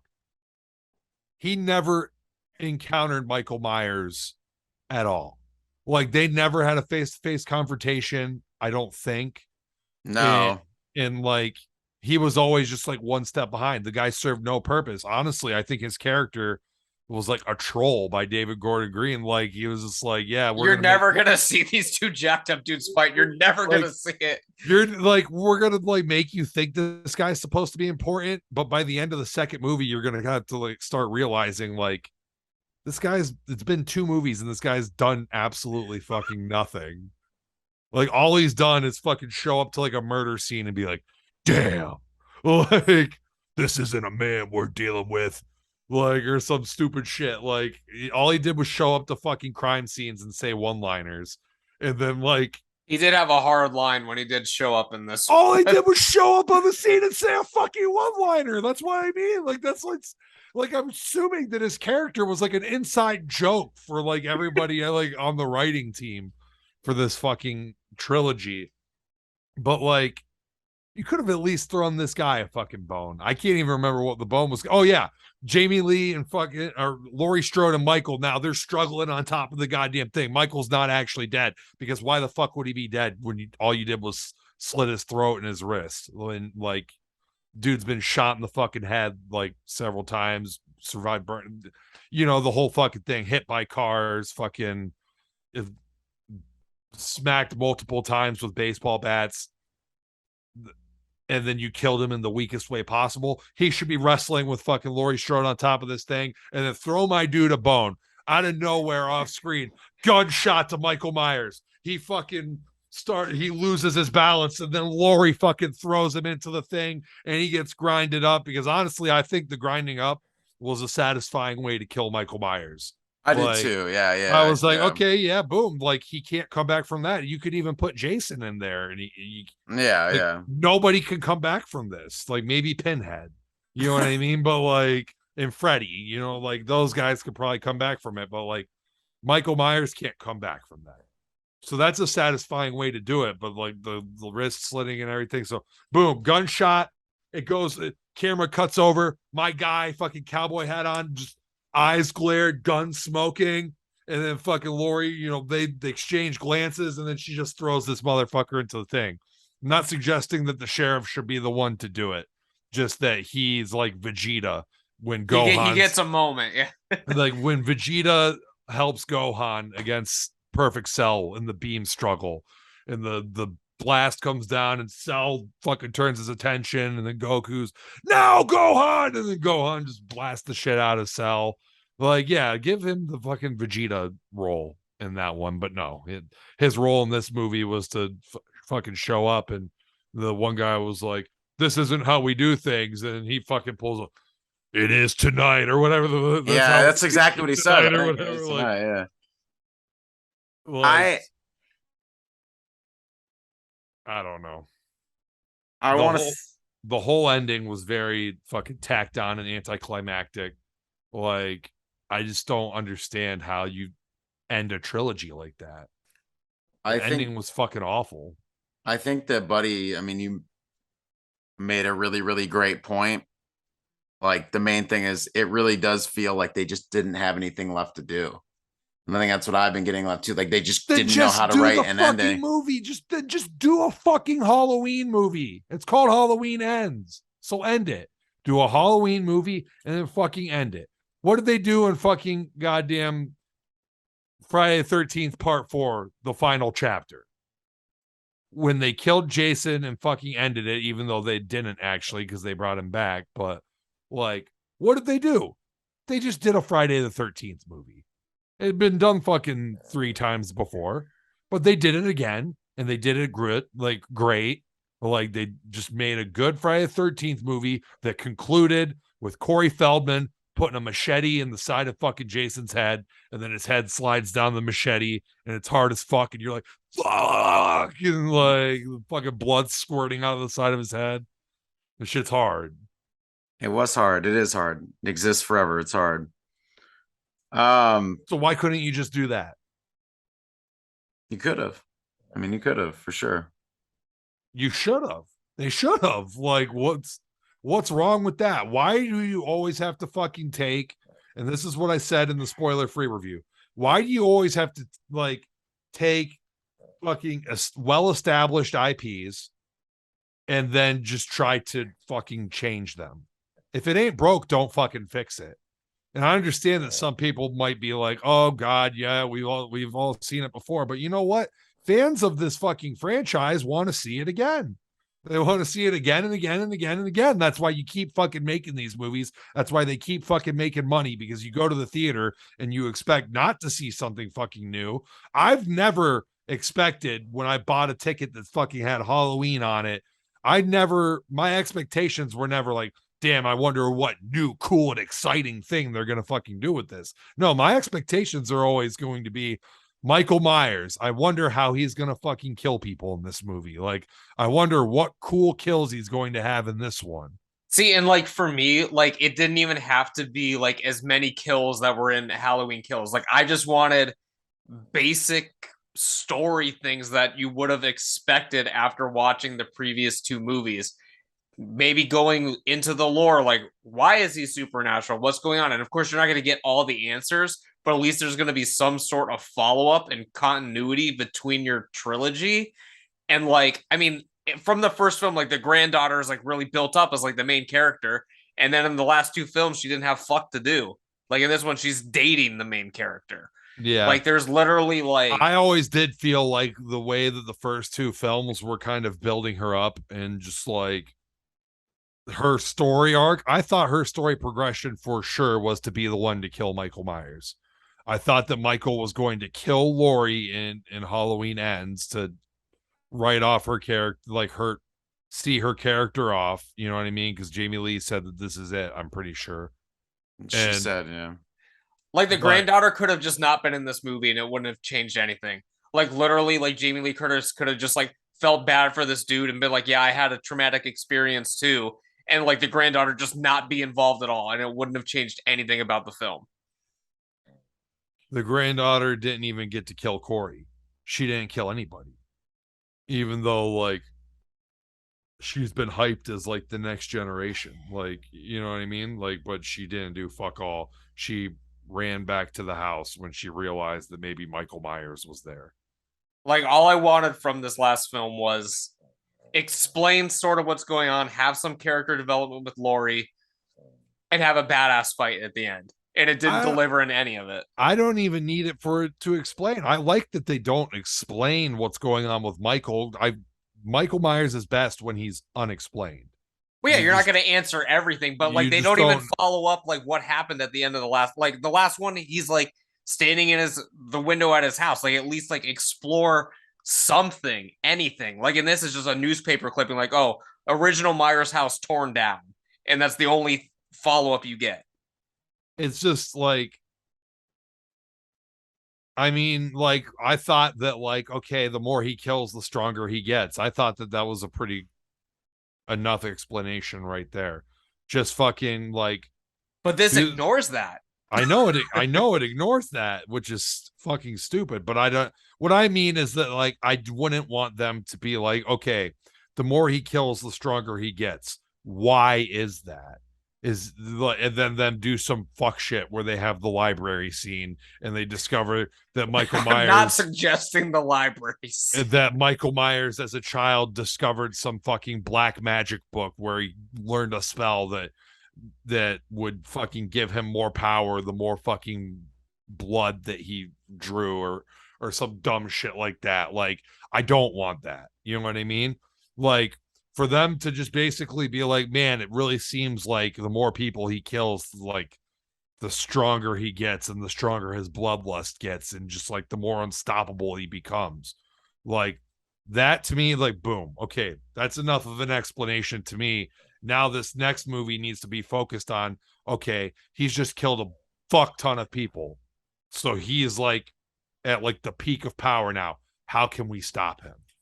You know what I mean? And even as the movie's going on, he's killing more people, getting even stronger.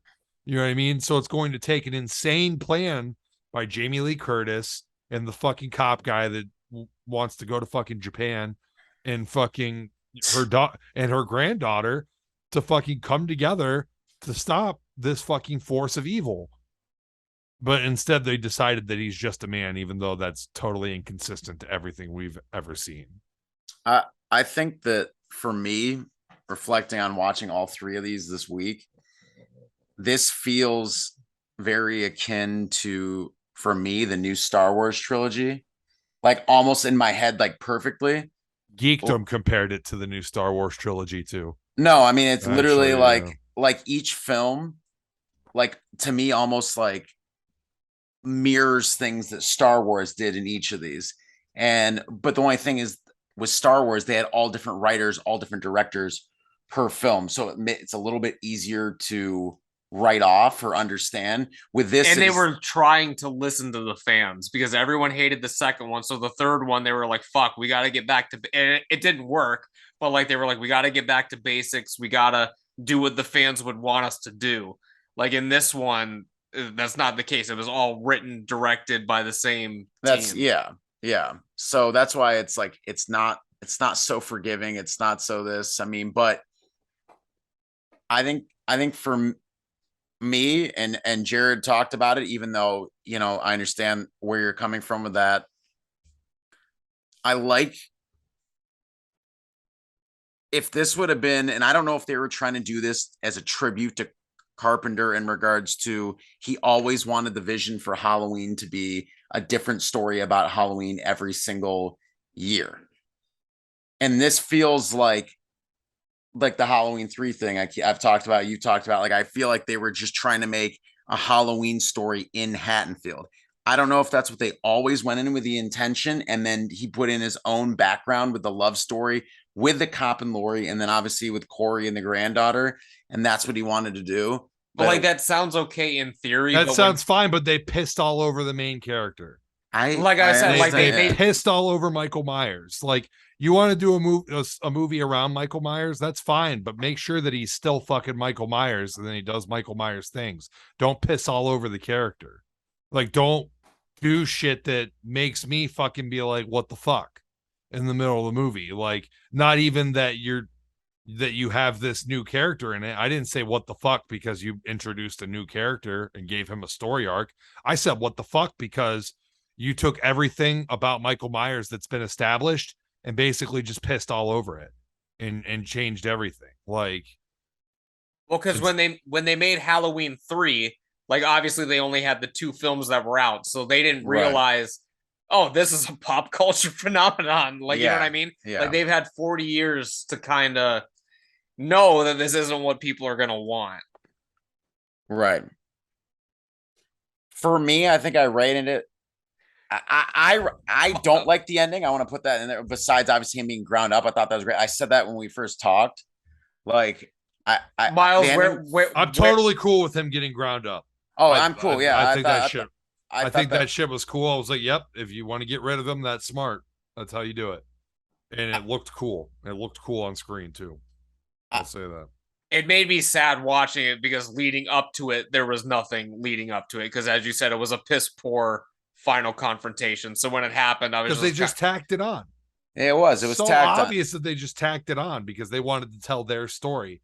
That's fine. Tell your story, but fucking tell it in a different fucking movie. If it has to ruin the main fucking focus of this film series, this is like fucking doing like Iron Man 4 and fucking goddamn like Tony Stark gets his ass beat fucking like 10 seconds in, and then like it just focuses on fucking, I don't know, who's a shitty Marvel character. Like fucking, I don't know, War Machine. It focuses on War Machine for the rest of the Iron Man. War Machine's actually cool though. He is like, a cool character, but I didn't know what else to throw fucking Iron Man gets his ass beat by fucking Morbius like 10 minutes into the fucking movie, and then fucking goddamn Morbius is the fucking like main character of the movie until the very fucking end, where Iron Man just fucking pops up out of nowhere, but then dies again because he gets shot with a BB gun and fucking and then they explode him. Buddy's doing sign language right now. Him and his wife are having... My wife's trying to communicate with me and I cannot read lips. She was trying to ask me if I wanted a beverage. But if you're making tea, I would love some sleepy time tea for when this is over. But Miles, I do have a genuine question for you because I've done a little bit of research on your Letterboxd account. Okay. So if you say something that's inconsistent, I will call you out on it. I'm probably I probably will. I have a genuine question for you. Yeah. We did our podcast a few years back ranking the Halloween franchise. Yes. Where would you place Halloween Ends? See, this is why I wanted to watch it a second time. I wanted to watch a second time so I had more talking points, because like I told Buddy before this, I feel, and for the record, I was not high. I felt like I was out of it as I was watching Halloween Ends too. So I might re-rank this. But my final thoughts, as I am gonna address your question, but Halloween Ends is not a good Halloween franchise film. I'll admit that. I'm not a complete idiot. It's not a good film either. Let's just get that the fuck out of the way. He gave it 4 stars. I know that, but even opinion. Even outside of the Halloween franchise, this isn't a good movie. I agree with you. It's disjointed. It's a fucking mess. This is a fucking mess of a movie, even if it wasn't Halloween.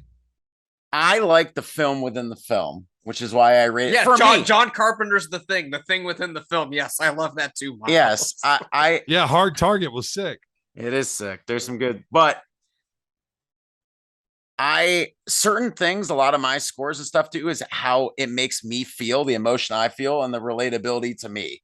That's my, as a film goer, a theater goer, that's what I look for sometimes in stuff. Sometimes I like stuff that other people feel is dog shit because it touched me. It made me feel something. I know it's a mess. In comparison, I like Rise of Skywalker from Star Wars, the last one. I know it's a mess, but for some fucking reason, I love it. So I don't know. I just like the things I like. I don't care if anyone else does. I thought it was better than Last Jedi because it was at least I like the film within the film. Do I think that Michael Myers looking weak throughout it was a good idea? No. I mean, I understand there's things I hated about this film, but there's a lot of things I didn't like about Halloween Kills. I had more, the fucked up thing where I compare it to the Star Wars trilogy for me is I had more enjoyment watching Rise of Skywalker in theater than I did Force Awakens or Last Jedi. I was legitimately offended watching those two films in tons of points, but all my expectations were gone by the time I got to Rise of Skywalker, and I just enjoyed it for whatever they were putting on the screen. Maybe that's where I'm at with Halloween Ends and why I did. And also, I don't hold the Halloween, like, you know me, Friday the 13th is my favorite. Halloween is not. I genuinely felt bad for you guys when I was watching this. Like, I actually felt bad because I was like, these guys, it crushed all their hopes and dreams tonight. My wife looked over to me and said that you look like you've been personally attacked, like several times during the movie. And I knew this going was in, the Dragon. Well, not but this is like a Dragon Ball evolution of fucking Halloween films. This is like a Godzilla 98 of Halloween films. They just take the established things that you love about a franchise, about a character, and just say, nah, fuck it. We're throwing it all out. And to me, it's like, if you're not going to make a franchise movie for the fans of that franchise, then what the fuck are you doing? Just go make your own fucking movie then. I understand leave that. my fucking franchise that. alone. To answer Buddy's question, I don't know currently where I put Halloween Ends. I'd have to put another. Would you like to know which Halloween films you've rated it higher than? Yeah, no, So Halloween Ends, according to Miles, is rated higher than. I know it's not rated higher than the first two, obviously. So Miles has Halloween Ends rated higher than Halloween 2018, Halloween Kills, Halloween 4, Halloween 5, Halloween H2O, Halloween Resurrection, and Rob Zombie's both films. Halloween Ends is better than. I definitely think that Halloween Ends is better than Rob Zombie's H2. Like, that thing is just a fucking abomination that should be fucking put into a landfill. I like H2. I like H2 better than Rob Zombie's original one, but I don't. It's the fucking no. That movie's dog shit. It did exactly what this fucking movie did, but like even worse, in my opinion. You fucking made Michael Myers talk. You turned Dr. Loomis into an asshole. Like you did that. Like, I'd rather Michael Myers talk than be a fucking jabroni, and that's what he is in this. Nah, I'm good. I'm good. H2 sucks, and that movie's a mess too. Like, just as a film, that thing's fucking garbage. But like, I mean, I'm not defending this movie, but I would definitely, if you gave me the choice of which one to watch, I'm definitely picking this one, because even though I don't like Corey Cunningham, his story was a lot more interesting than anything that happened in fucking Rob Zombie's H2. And the only good thing that happened in that fucking movie was goddamn the first 10 minutes fucking hospital nightmare sequence. Everything after that point sucked hard, really fucking bad. To be fair, but with my Letterboxd ratings, a lot of those I just rated the series just to have something. No, I mean, honestly, because I realized the other day I didn't have 4 or 5 reviewed, I didn't have Resurrection reviewed or H2O reviewed.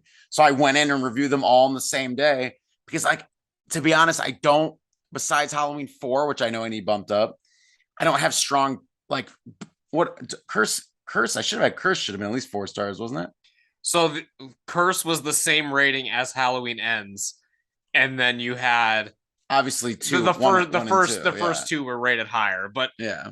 Miles loves it when they fuck with Michael Myers' character. I do. So based on Miles, this is either the 3rd or 4th best Halloween film. Well, it's not better than Curse, obviously. Curse is, I love Curse. How could anyone with a fucking brain say that this is better than Halloween 2018?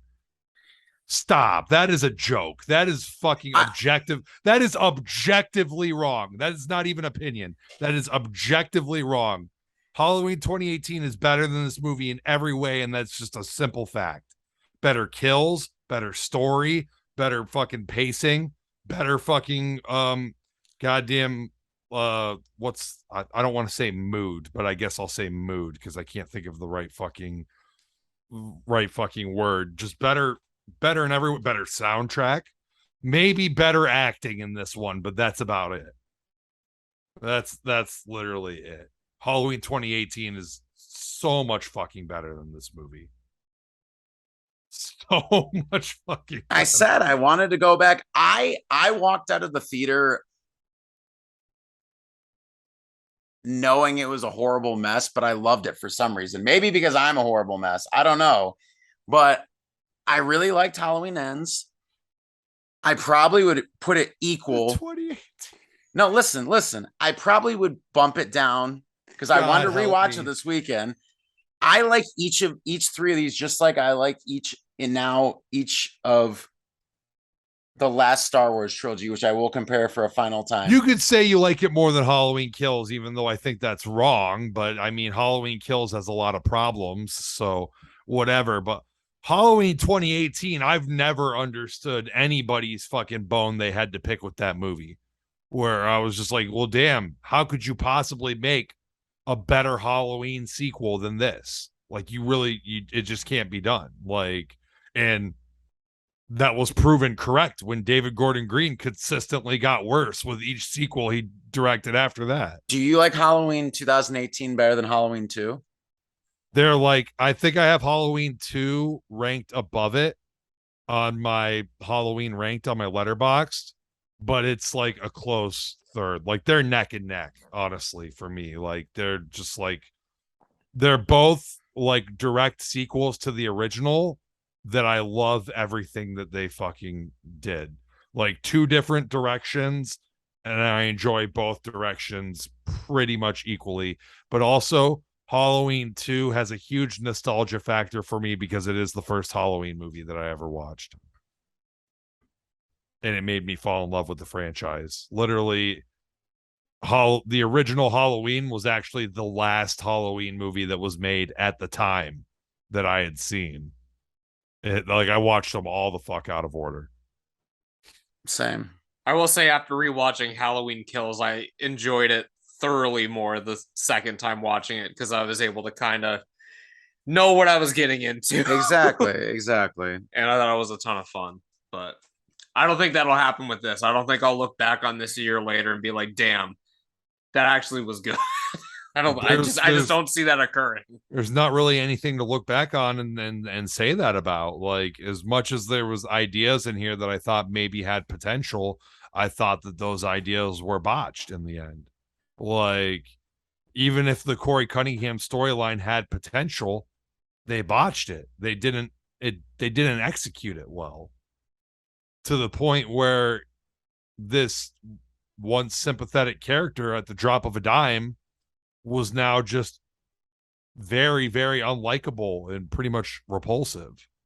Like, it made zero sense. They like didn't fucking like to like the way that this story should have told that would have made it even okay, maybe, is that like we're still kind of feeling bad for this guy when he meets his end. But I wasn't. Like, I stopped feeling bad for him the second that he fucking killed that homeless dude. Like, the second that he killed that guy, I was like, oh, so he's just a murderer now. And that's what he was. He was just like, oh, yeah, now I'm a murderer. Like, I don't know. Like, so even this idea that, like, you know, maybe had potential, it didn't live up to its potential. Miles, do you think he murdered the kid at the beginning, or do you think it was an accident? I think it was an accident.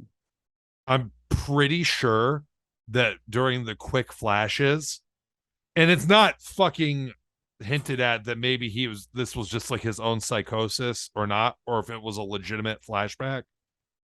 But I'm pretty sure during the quick flashes on the screen during his encounter with Michael Myers, there's like a quick flash of him pushing the kid over the railing, like literally shoving him.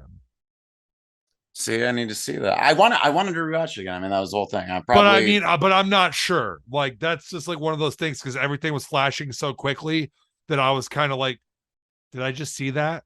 That's something that I need to like rewatch to like confirm if I saw that or not. But I think that I did. So maybe they were hinting that maybe it was less of an accident than originally led on, or maybe I'm just crazy. I'll let you know. I'll watch it so you guys don't have to. We'll pay super close attention when he gets dragged into the sewer. It's this one I really did. I really, really, really wanted to watch this a second time before we did this because there were a lot of things I'm very curious about, just in general. But I don't know. I don't really have anything else to say about it, guys, to be honest, you know? I don't have too much to say. I mean, Jarrod and I have both done 2 podcasts about it at this point, so I don't have much else really to add to it. I mean, I'm sure we're gonna end up talking about it again at some point, but I'm like I said, I'll probably end up watching it again this week. Probably re-review it on Letterboxd, but that's about all I got to say about it. I'm sorry, guys. I'm sorry you didn't like it. I'm sorry it wasn't the ending that you needed. I'm serious. I am. Like hey, I mean, I get it. I was infuriated that's the first 2 Star Wars films because The Force Awakens was a remake of my favorite film of all time. So I mean, I never wanted to see Star Wars remade, and it almost was shot for shot. But I've grown to absolutely love The Force Awakens. It just kind of took getting over the shock value. Like you said, going into Halloween Kills, you know what you're getting into at that point.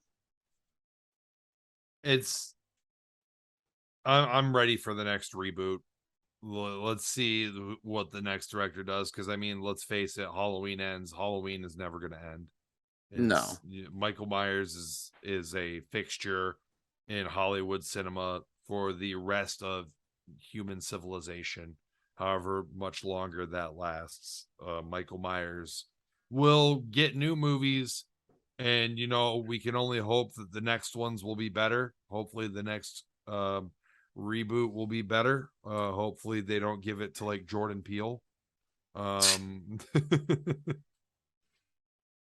I think they should give it to a horror director on this time, instead of giving it to someone who's I just know that Jordan Peele will try to do some fucking weird shit to it that I'm not going to like. Like I just know it.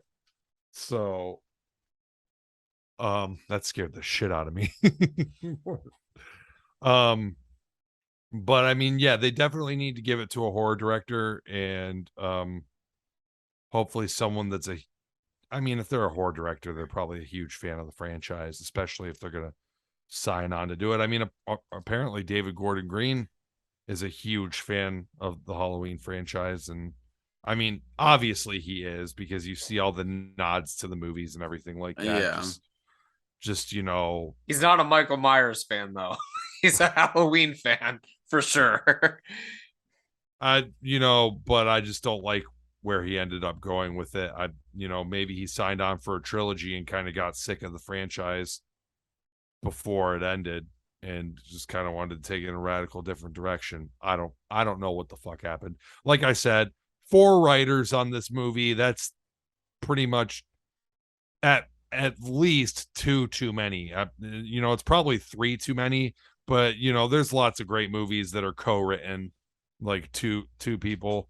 Probably not that many great movies that were written by more than 2 people, because at that point you got I don't know, man. cooks. I think Space Jam had like 5 or 6 writers or something like that. What, the original? Yeah, the original. I'm pretty sure it pops up. There's like 5 people. Well, it's a fucking Looney Tunes movie. So when you have like a bunch of people, you could have 30 writers on that. And as long as we all agree that Michael Jordan is playing basketball with the Looney Tunes, then any other fucking insane ideas that they throw into it is okay, because it's a Looney Tunes movie and anything can happen. Anything goes. More ideas are better in that. But in something, like goddamn, like I'm looking at my Stranger Things thing right now, and like that's written by the the Duffer Brothers or whatever. And if they brought in like, I'm sure that like Netflix executives and shit have ideas that they need to throw in, or maybe Netflix is like, you know what, you guys have been killing it, just keep doing what you're doing. But if they started bringing in like a bunch of other people, you would start to see like some of the water getting muddied up. I agree. I totally agree. So I guess with that, we're kind of gonna ride off into the sunset on this one, you guys.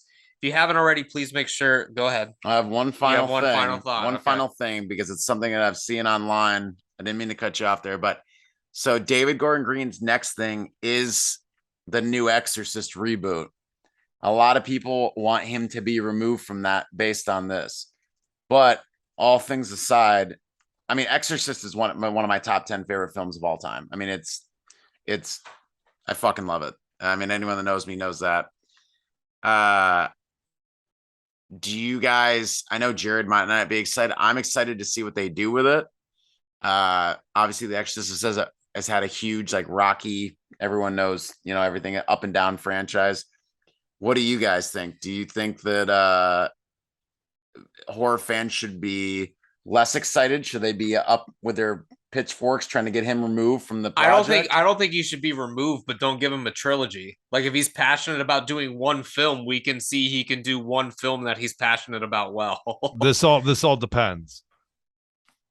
Reboot or remake? Are they doing a sequel to the original Exorcist that ignores the continuity of the original sequels? You mean a requel or a reboot? Yeah. A reboot and a remake. I'm pretty sure. Haven't they been calling it a reboot? But I know, but he was referring. Well, I don't. I'm asking. Is it going to be like Halloween 2018, or are they basically going to remake The Exorcist? I don't. They've been pretty under wraps about it, so I don't know. I don't know the answer to that question. If they're going to remake The Exorcist, then I have absolutely zero fucking interest in it, because there's no reason to. There's no reason. There's no reason. No reason to make a movie that you cannot fucking top. You're never going to make The Exorcist better than The Exorcist. They've been trying for over 50 years now, I think. When did The Exorcist come out? Like 73, right? So it's almost 50 years. Yeah. Almost 50 years they've been trying to make The Exorcist better than The Exorcist, and they've failed every single fucking time. It's never gonna happen. I just saw another fucking possession movie that's coming out on Halloween. They're using how shitty Halloween ends as like some of their campaign for it now. Their Twitter campaign is like, Halloween doesn't end until Halloween doesn't end until this movie comes out. Is it that on Halloween? Pray to the devil or whatever? Is that what it's called? I'm hearing about this for the first time. You haven't seen the trailer? I'm just theorizing. I think that there was a trailer for it before Halloween. There was, actually. yeah. There was Lionsgate or Halloween ends. Lionsgate's putting it out, yeah. I don't know, man. I was. But regardless, I mean, you know what I mean? Like, I saw it and I was like, oh God, here we go again. You know what I mean? Because all these goddamn possession and exorcist movies, and Jarrod's favorite subgenre. It's you think I hate fucking folkcore, but dude, that's the one that I truly fucking hate. I know you do. I know. Is the possession movies, because dude, I've already seen the best. It's the fucking Exorcist. Exorcist is crazy. That shit goes in. Like, that movie is great. It's a go.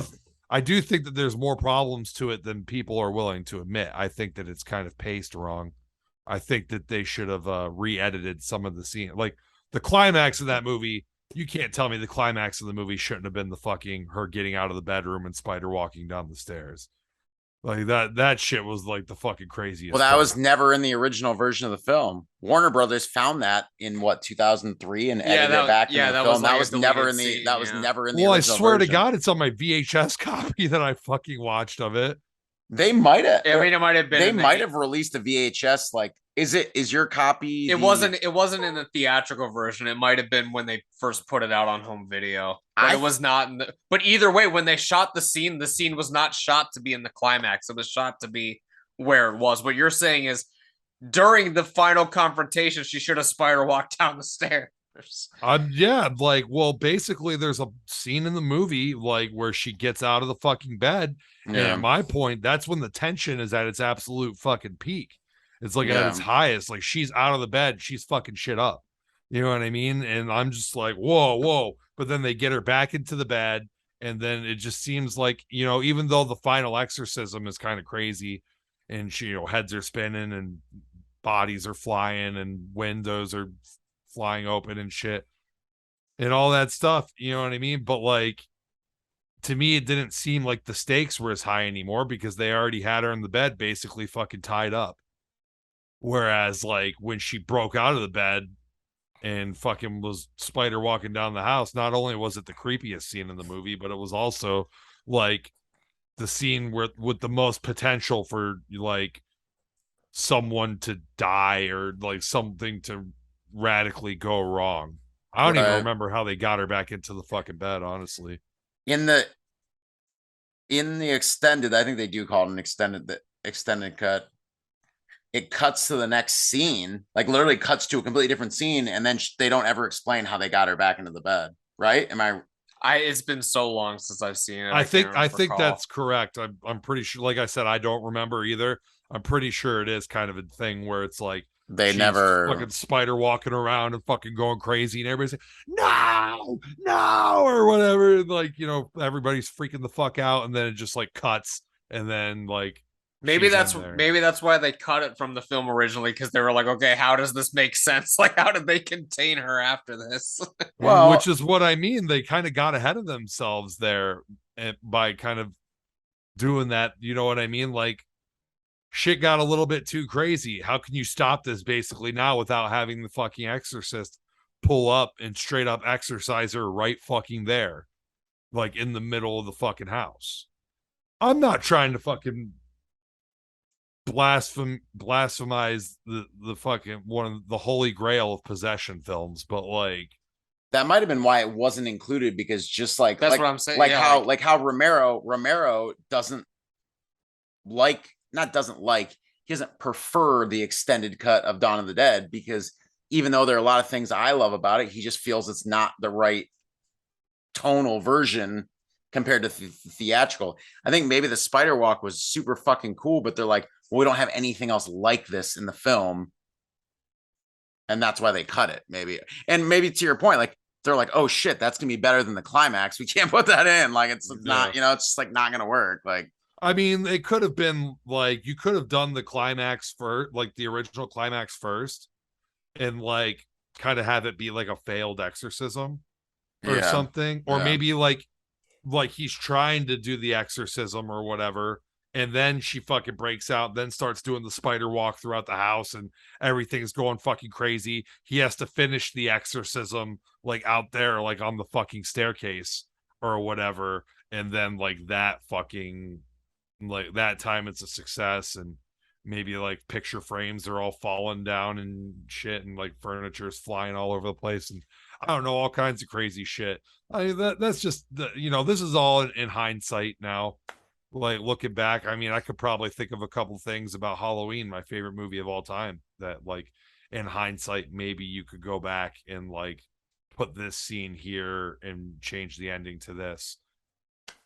I don't know off the top of my head. I just thought that immediately after I watched The Exorcist for the first time and reviewed it. When I was really thinking about it right after, I was kind of like, you know, like that scene probably would have been better as the climax of the movie. well, I always enjoy either way. Don't remake the fucking Exorcist. It's I agree. It's great. I'm hoping that it's. I don't know what they're gonna do with it. I'm always excited to see.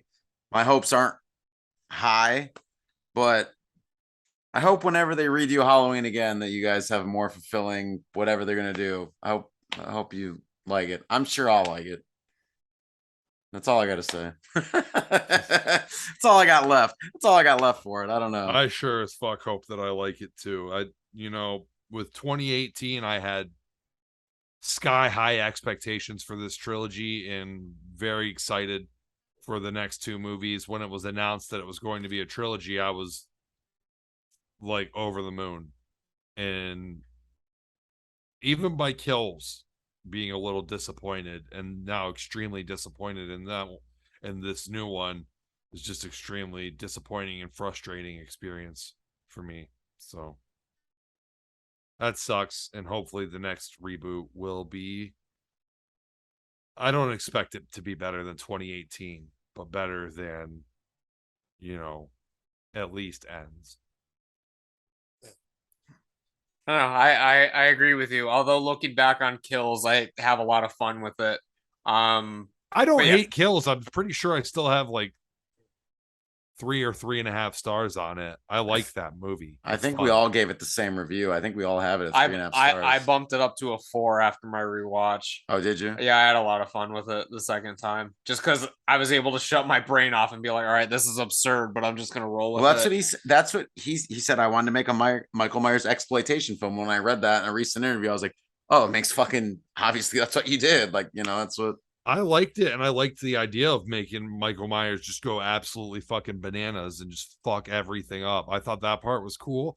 The only parts of kills that I really didn't like was the fucking hospital scene, basically, with the fucking The other escaped person. yeah, the evil dies tonight. Like, it's basically become a meme. That was the only part Basically, it is a meme. that was the only part where I was really like, they should have removed that whole part because it served nothing. I mean, I understand what they were trying to say about the town, seeing the worst side of it, but it really didn't do it. I mean, it was a long scene because I just watched it. No, yeah, I mean, it really the whole did. thing was It didn't long. do it. It didn't do anything for me other than like, and I even realized that the movie was supposed to be tongue in cheek, but even then, just how obvious it was that guy was not Michael Myers.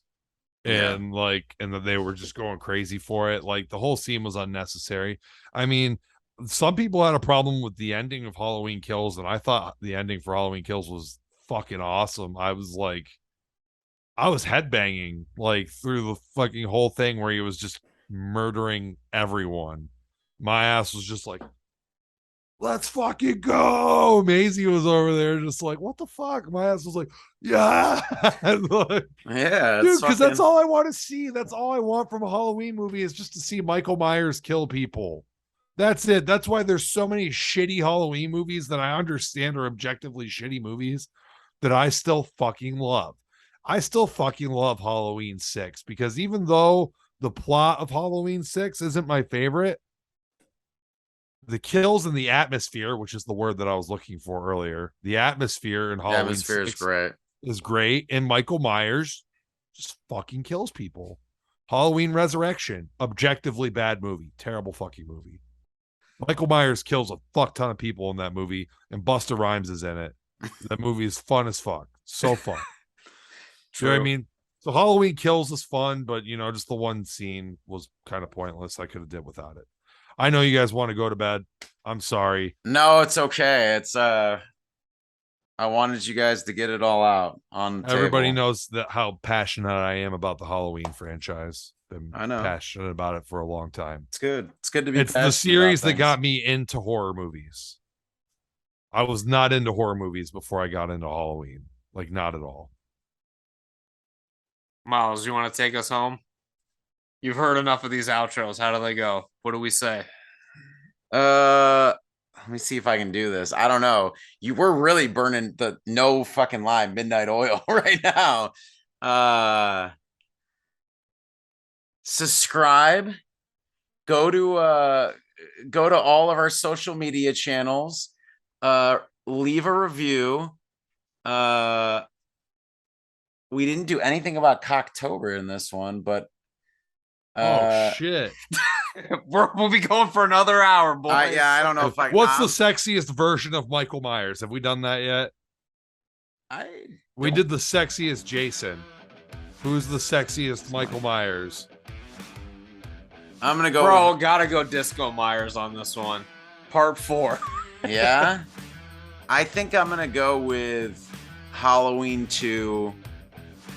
The original Halloween 2, obviously him stalking people, and he's pretty sexy in the hot tub scene, like when he or not a hot tub, but the bat thing when he's fucking boiling them alive. I mean, I love it, but yeah, I've always had a fucking little chub going on during that scene, and it ain't because of the female nudity either. It's because of Michael Myers. Do you think Michael Myers' dick was hard during that scene? Like, just like doing that, I mean, like his character? I guess I'll go with the original. The OG, the obvious choice. You got Halloween 4, Halloween 2, and Halloween 1.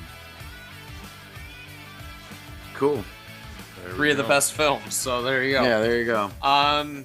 Yeah, everything Miles said. Make sure you're subscribing to the channel. If you're on YouTube, make sure you're giving it a thumbs up. Share it with anyone you guys would want to share the episode with. You have friends, family that would love to hear three dudes talk about Halloween for a couple hours. Make sure you're sending them the show. And yeah, that's pretty much it. Check out Buddy's House of Horror because he has a lot more stuff coming out this month. There you go. See, I'm yeah, supposed to plug that too, we're right? halfway through the month, so I've had 16 things come out so far and got another 15 or so to go, including this. So with that, I'm gonna sign off. So yeah, this is Buddy the Bruiser signing off. Midnight Miles signing off after midnight. Dynamite Jarrod, and I'll catch your ass down the road.